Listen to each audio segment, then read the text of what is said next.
गुरुदेव के आशीर्वाद से प्राचीन मंत्रों की इस श्रृंखला में एक बार फिर आप सभी का स्वागत है। सनातन धर्म में एकादशी व्रत को सभी व्रतों में श्रेष्ठ बताया गया है।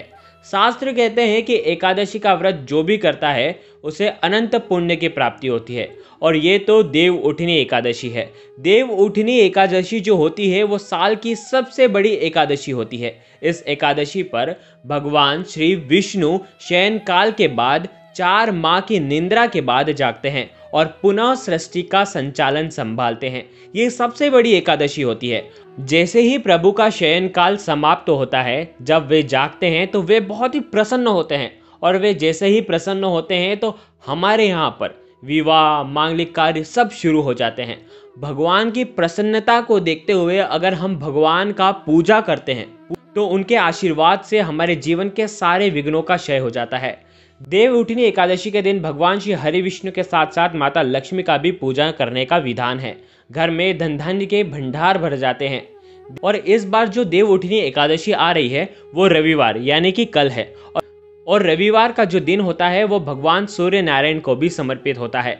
इस एकादशी का व्रत करने से अश्वमेघ यज्ञ के बराबर पुण्य फल की प्राप्ति होती है। और देव उठनी एकादशी की व्रत सुनने मात्र से 100 गायों को दान देने बराबर का जो पुण्य मिलता है वो आपको मिल जाता है। इस बार जो एकादशी है वो 14 तारीख को है और आपको 15 तारीख को तुलसी विवाह का आयोजन करना है।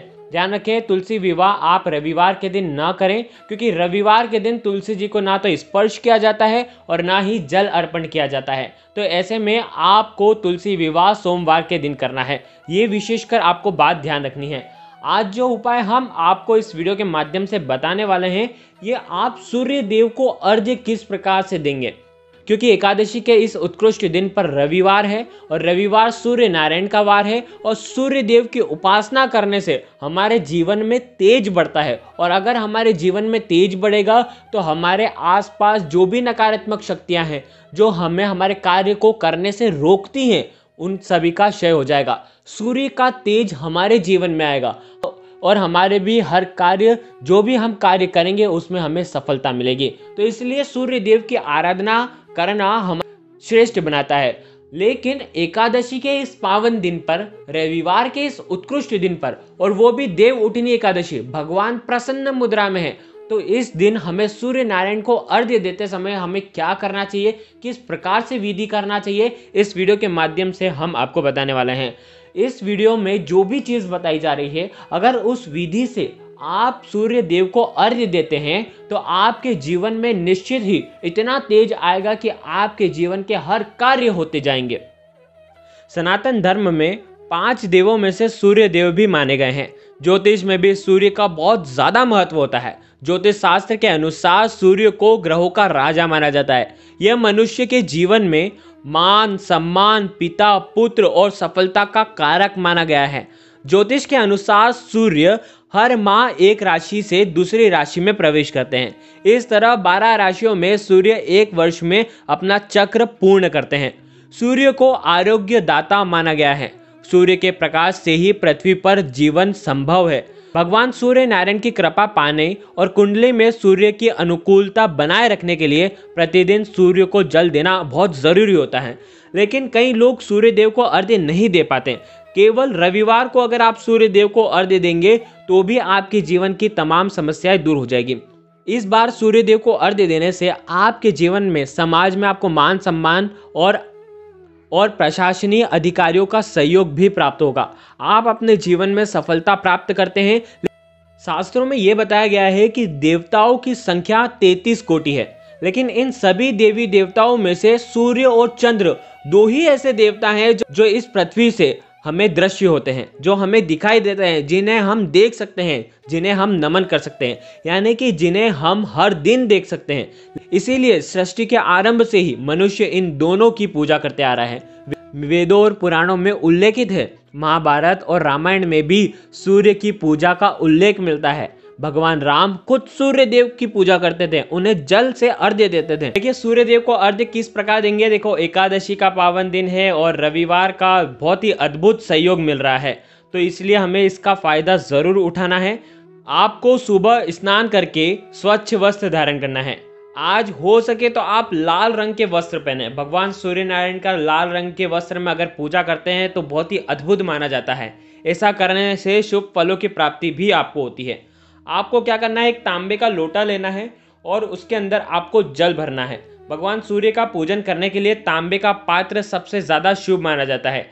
अगर आपके पास तांबे का पात्र नहीं है, आप जो भी पात्र ले रहे हैं उसके अंदर आप तांबे का धातु कुछ भी आप उसके अंदर डाल करके सूर्य देव को अर्घ्य दें। ध्यान रखिएगा, आपको क्या करना है, ईशान कोण में एक पाट पर आपको एक वस्त्र बिछाना है। कौन सा वस्त्र बिछाएंगे, पीला वस्त्र बिछाना है को, और उसके ऊपर भगवान श्री विष्णु को आपको स्थापित करना है। माता लक्ष्मी भी होंगी, बहुत ही अच्छी बात है। और उसके बाद भगवान विष्णु को आपको हल्दी और कुमकुम से तिलक करना है, माता लक्ष्मी को भी हल्दी और कुमकुम से तिलक करना है। अब आपको ध्यान रखें, आपको एक जल का पात्र, ये जो जल का पात्र है भगवान विष्णु के सामने रखना है। अब आपको आपके सीधे हाथ में गुड़ लेना है। क्या लेंगे, गुड़। और गुड़ को आप कैसे डालेंगे, ओम नमो भगवते वासुदेवाय का जाप करते हुए 108 बार आपको जाप करना है और गुड़ का डल्ला आपको उसके अंदर जल के पात्र के अंदर डाल देना है। हो सके तो आज के दिन लाल सिंदूर भी आप उसके अंदर डाल सकते हैं, रोली डाल सकते हैं, हल्दी डाल सकते हैं, लाल पुष्प उसके अंदर डाल सकते हैं। सब कुछ लाल होना चाहिए, हल्दी भी डाल सकते हैं आप आज के दिन। और उसके बाद आपको ये जल का पात्र ले करके सूर्य देव को अर्घ्य देना है। सूर्य देव को अर्घ्य देते समय सबसे पहले सूर्य देव को प्रणाम करें। और ये जो लोटा है इसके अंदर सूर्य देव की रोशनी जानी चाहिए। सूर्य देव को प्रणाम करें और सूर्य देव से ये प्रार्थना करें, हे सूर्य देव, इस एकादशी के इस पावन दिन पर, रविवार के इस उत्कृष्ट दिन पर आपकी आराधना हम कर रहे हैं और आपके जैसा तेज हमारे जीवन में भी आए, आपकी उत्कृष्ट कृपा हमारे जीवन में बरसे। ऐसे शुभ भावों के साथ आपको सूर्य देव को अर्घ्य देना है। सूर्य देव को अर्घ्य देते समय आपके जो दोनों हाथ है वो आपके मस्तक से ऊपर होंगे और आपको सूर्य देव को अर्घ्य देना है। ओम सूर्याय नमः का 12 बार आपको जाप करना है और सूर्य देव को अर्घ्य देना है।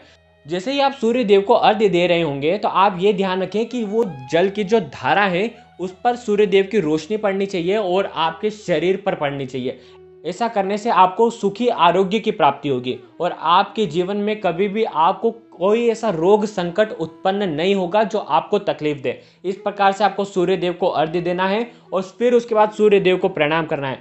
अगर आपके लोटे में कुछ भी चीज़ें रह जाती हैं तो वहीं पर आप आपके हाथ से निकाल करके जहाँ पर आपने सूर्य देव को अर्घ्य दिया था। अब आपको सूर्य देव की 7 या 11 परिक्रमा आपको करना है। ओम सूर्याय नमः कह करके आपको 11 परिक्रमा करना है। इस प्रकार से सूर्य देव को आपको अर्घ्य देना है और जीवन के तमाम मुसीबतों तकलीफों को दूर करना है। सूर्य देव को जल देने का केवल एक ही फायदा है, वो है कि आपके जीवन में आपको तेज मिलेगा। अगर आपके जीवन में तेज आ गया तो आप आपके हर कार्य में सफल होंगे, आपको हर जगह मान सम्मान मिलेगा। केवल सूर्य देव को अर्घ्य देने से ही हमारी तमाम तकलीफें ऐसे ही दूर हो जाती हैं। तो इस प्रकार से आपको एकादशी के इस पावन दिन पर सूर्य देव को अर्घ्य देना है। गुरुदेव के आशीर्वाद से प्राचीन मंत्र, यंत्र और उपाय आपको प्रभावना के रूप में दिए जा रहे हैं। आपके अपने इस चैनल को लाइक करें, शेयर करें, सब्सक्राइब करें और बेल आइकन को जरूर प्रेस करें। जय माता रानी, जय गुरुदेव, प्रणाम।